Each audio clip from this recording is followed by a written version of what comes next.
So, first of all, two things.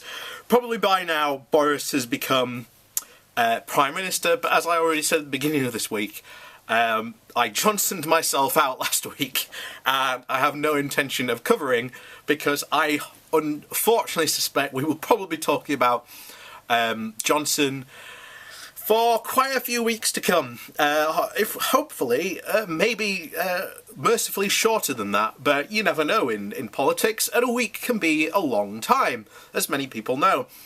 If something does happen, I'm doing this on Monday. It's going out this Friday. So if something does unexpectedly happen, there are bets from William Hill that Boris will announce a general election when he takes office. We will see. We'll see. It could be interesting.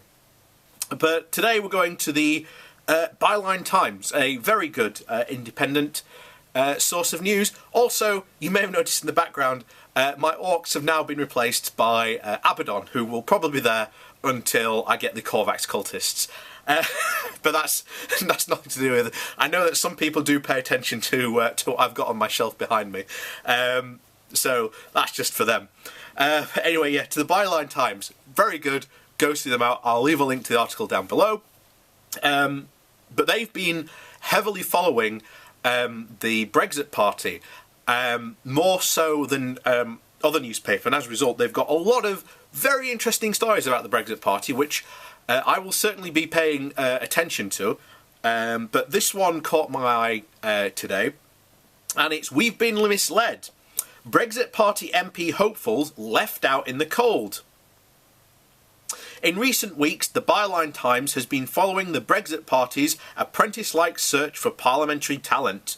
Back in May, Nigel Farage Group announced that it would be seeking applications from rank-and-file Brexiteers who wanted to run for Parliament. The online process just took 10 minutes to complete before applicants were then met with a demand for a £100 non-refundable payment.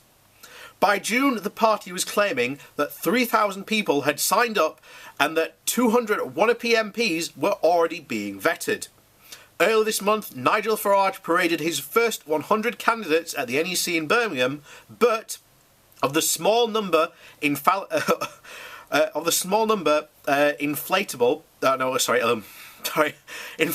it was unlikely that they had landed the gig through the online process.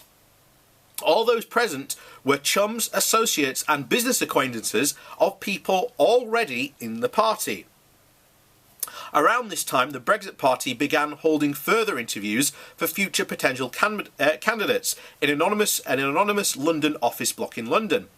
The Northeast and other regions. As these have been going on for a while, the online application form remained live.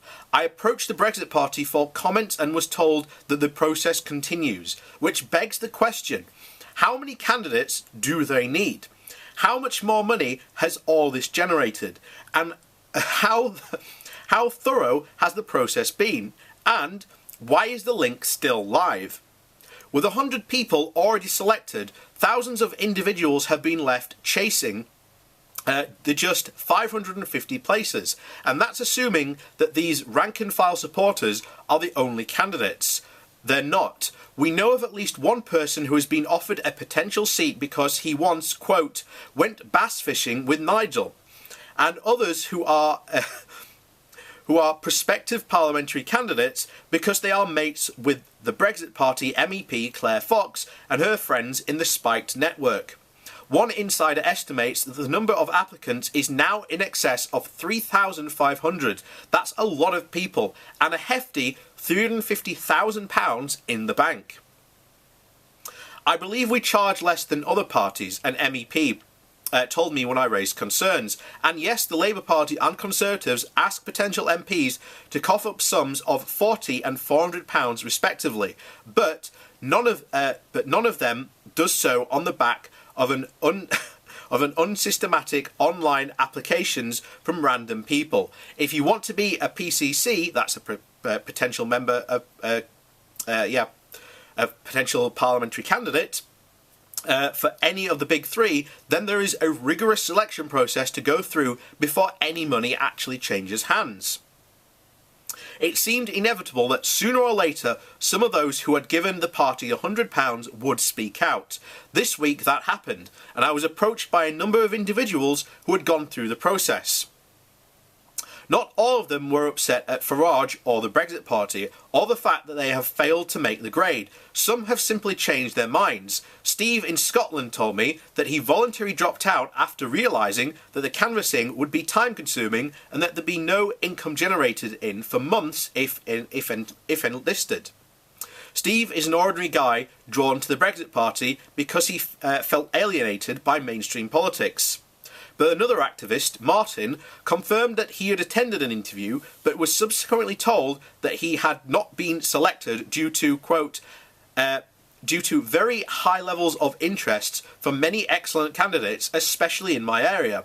Martin applied twice after his initial application was, quote, lost. His interview seemed to have taken place because he was dodged in the face with automated responses. These same automatic replies rang the first alarm bells for Anna, whose correspondence with me offers a fascinating insight to what happened to all those who made a fuss. When Anna found out that the interviews were taking place, and having heard nothing since her original submission, she began to chase up her application. The party immediately got back to her to say that her concerns had been passed to the candidate team, but then there was silence. Subsequent attempts to get in contact and answers were completely ignored. Anna is in an article. Anna is an article. Anna is an articulate, well-educated individual who had been out on the campaign trail in Peterborough during the recent by-election. She made some contacts in the party during that period and sought answers from the figures she met, but nobody was interested.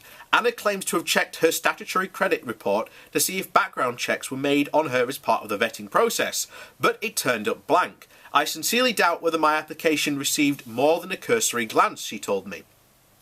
Another applicant, a former MEP candidate in the EU elections, was fobbed off with a standard letter from the Brexit Party chairman, Richard Trice.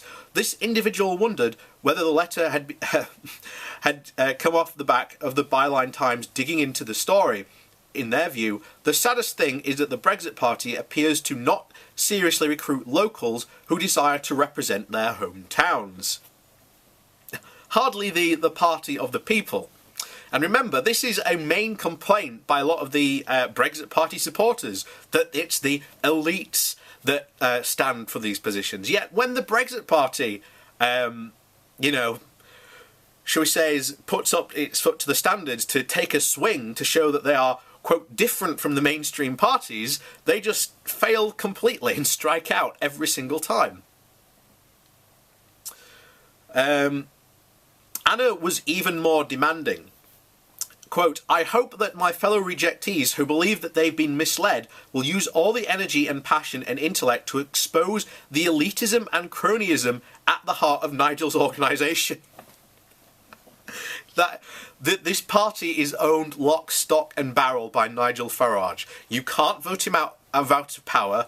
There was no one who put him into power either, so he wasn't democratically put there. Essentially, that is the Brexit Party summed up in a nutshell. For a party so intent on shaking up politics, they certainly seem to be a lot of smoke and daggers at work. The Brexit Party tried to keep a lid on the fact that it was interviewing people at all.